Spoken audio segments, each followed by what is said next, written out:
Hey, Mus, I understand that you're focused on your own work, your own team, but one of the biggest stories of the weekend, of course, was Michigan coach Juwan getting into it with a Wisconsin assistant yesterday. In your experience, Mus, are there unwritten rules when it comes to pressing in the final minute of a blowout or calling a timeout to deal with that press? Like, who was wrong in this situation? You know, I think, Jim, like, the one thing that my dad told me, and obviously it's the Cavs and the Timberwolves as a head coach, he told me don't worry about anything but what your team's doing.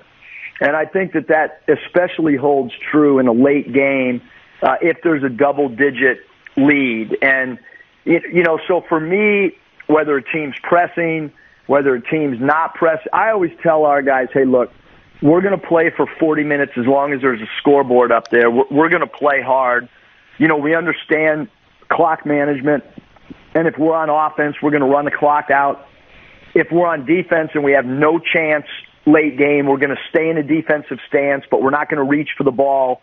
You know, we're going to give the perception that we're still competing, but we're also not going to extend the game, so to speak, if we have no chance to win.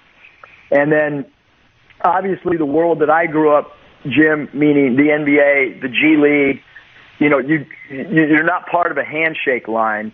You know, the NBA for many years, it's been head coach looks down, acknowledges the other head coach, the other coaching staff, and then oftentimes coaches will shake hands with some players, or they'll go down there and shake hands if they want. But at the collegiate level, you know, this handshake line has always been, you know, a part of college athletics. So there's a lot of factors that you know, go into it. The bottom line is, you know, you can't have stuff like that happen when you're coaching student athletes. That's the bottom line.